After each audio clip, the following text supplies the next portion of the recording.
Tip number 11, greet professionally. Tandaan mo, hindi mo nanay, hindi mo tropa yung kausap mo, kaya naku naman, ayusin mo naman pakikipag-usap, kaswabing tunay. Ay wait, part na pala tayo guys! What's up future call center agents, this is Square Boy. For today's video, I'm going to dish out the hottest tips and tricks in order for you to pass your phone interview this 2023. So part 2 na pala tayo. Sa video naman na to, pag-uusapan natin yung mga dapat mong gawin during your phone interview. Noong nakaraang video, yung part 1 natin, kung di mo pa napapanood, ay link it up dyan, makakatulong sa yan. Kasi discuss namin din yung mga gagawin mo naman before or bago yung interview mo. So I guess you're ready now to land your call center dream job, and if you're new to this channel, don't forget to like this video, click that subscribe button, and smash that notification bell in order for you to get updates whenever I have a new upload. Without further ado, let's get started. Thank you for calling customer service.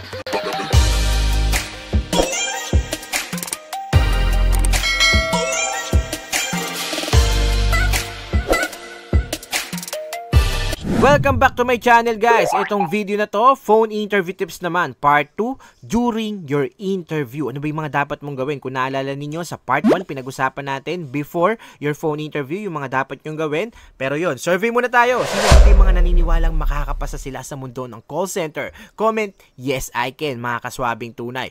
At yon, syempre, hindi ko kayo bibiguin sa part 2 dahil marami kayong matututunan. Para tumaas yung chance ninyo, lalong-lalo na kung nag-a-apply ka sa BPO. So, hindi ko na ito patatagalin. Tip number 11 na tayo ulit. Greet professionally. Tandaan mo, hindi mo nanay, hindi mo tropa yung kausap mo. Kaya syempre dapat maayos tayo makikipag-usap. Lalong-lalo na kung meron kang naka-schedule na interview, payo ko sa inyo, ipa-reschedule nyo. Charot. Basta pag alam nyo may in-expect kayong tawag, okay, kung ba nag-send kayo ng resume, tapos sinabihan kayo sa email na tatawag kami for interview sa gantong oras, dapat professional kayong babate at sasagot, okay? Example, good morning, good day, may I know the person I'm talking to? May I know the person I'm speaking with? Sa ganun guys, at least nakakapag-establish na agad kayo ng magandang impression dun sa interviewer na professional kayo makipag-usap. Okay, hindi yung parang makikipagbardagulan. Survey guys, sino dito yung pag may tumatawag sa inyo, ang sagot ninyo, who you? Sino ka? Sino to? 'Di ba?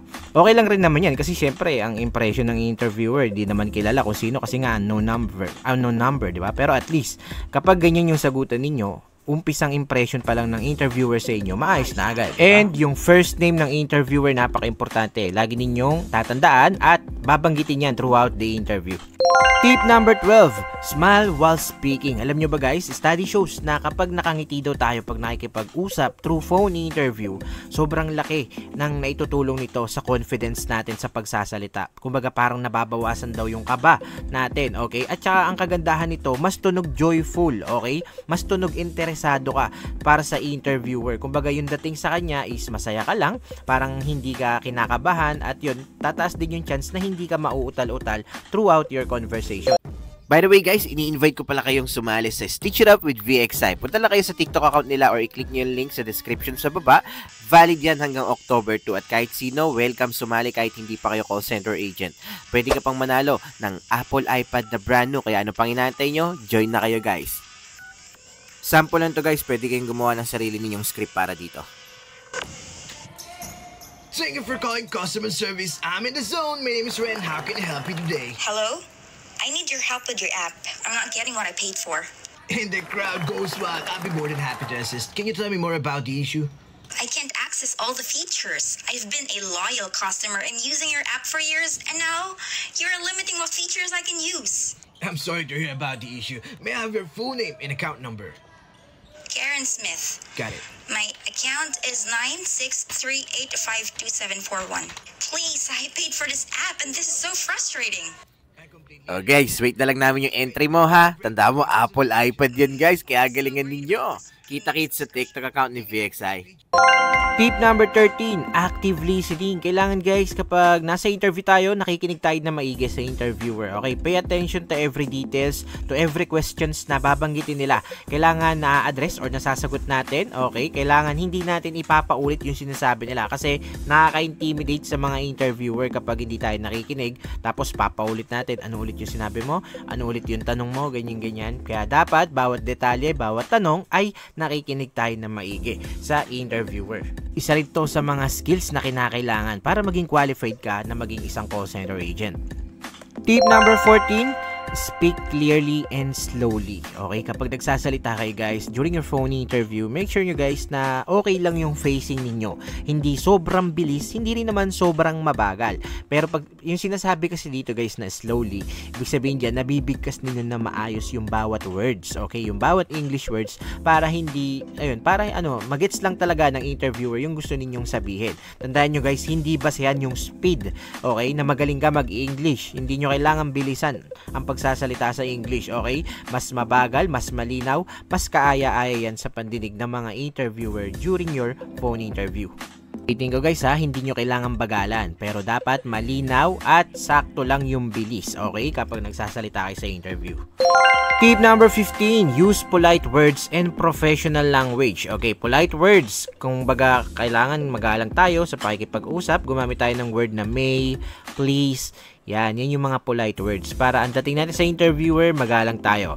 At syempre, hindi tayo magtutunog rude, okay? When we say professional language naman, huwag na tayong gagamit ng mga slang, okay? Mapa English or American slang or kahit yung mga Pinoy slang, okay? For example, tawag mo sa mami mo, mamshi, di ba? Tapos sasabihin mo pa sa interviewer, huwag nang ganun. Tawagin mo lang siyang mother or mom, okay? Isa rin kasi ito sa binabasihan ng mga interviewer kung talaga bang maayos ka makipag-usap o hindi, lalong-lalo na sa mga customers mo. Okay? Tip number 16, avoid interruption. Self-explanatory na to guys, no? Halos lahat na nakausap kong interviewer, dito sila nabibwisit. Kapag yung applicant or yung ini-interview nila ay interrupt ng interrupt. Diba? Nagsasalita pa sila, tapos sabat ka ng sabat. Siyempre, kahit sino naman siguro is mapipikon or maiinis kapag ganitong uri ng applicant yung kausap nila, diba? Tip number 17, highlight relevant skills, experience, or achievement. Ito yung sinasabi ni Kuya Rene Boy, yung C method, okay? Dapat kapag sumasagot tayo sa interview, naka-highlight lagi yung mga skills na meron tayo or yung mga positive attributes, okay? Dapat yung experience din natin, binibida natin. Tsaka yung mga achievement na rin, nung nag-aaral pa tayo or sa dati nating work. Kung wala kang experience, edi yung mga skills lang, pwede naman yun, okay?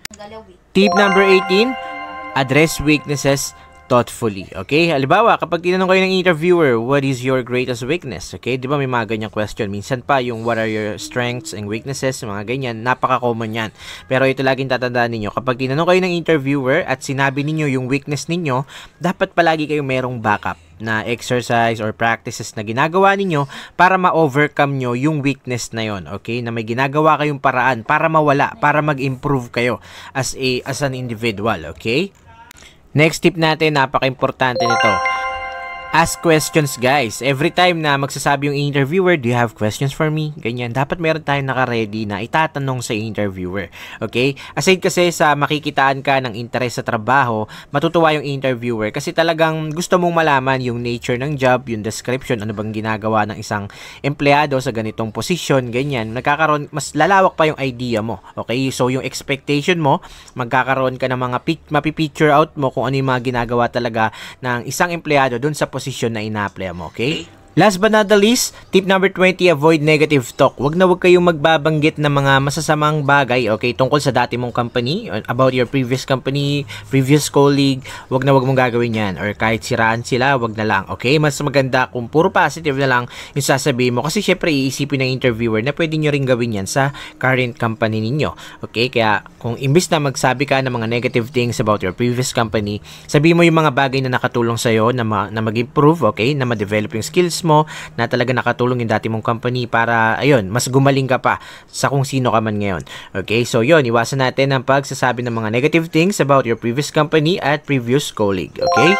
So that's it for today's video. Sana may natutunan ulit kayo kay Kuya Rene Boy. Huwag niyong kakalimutan guys na kunin din yung mga contact details ng kinakausap ninyo sa interview or ng company na ina-apply ninyo para at least pag magpa-follow up kayo about the status of your application, hindi kayo mahihirapan kasi minsan matagal talaga sila mag-update, okay? Before I end this video, shoutout and congratulations din sa lahat ng graduates sa ating Bowmans Academy. Batch 24 na po tayo at meron pa natitira for batch 25 na 2 slot. Para makahabol sa training natin, comment down sa baba ng #scholar at i-PM nyo ako sa ating Facebook page, Kuya Rene Boy Official. 1-month call center training yan na kahit cellphone at data lang pwede ka nang matuto. Kapag gumraduate ka dito, magkakaroon ka ng certificate at syempre job assistance guaranteed. Yung tipong pag-graduate mo, feeling mo call center agent ka na kaya mo na mag-thank you for calling. My name is is Ren, how can I help? Mga ganyan-ganyan.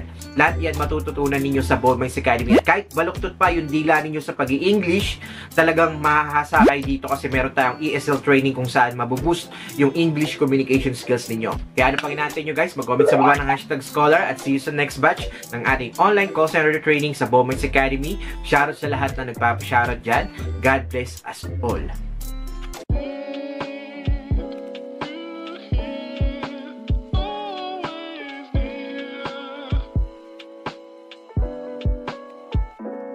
Fantastic.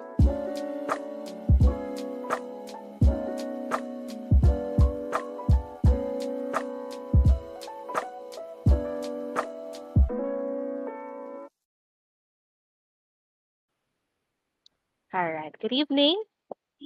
Hi, good evening po. I am Rosal and I will be your interviewer, and you are. I am Casey.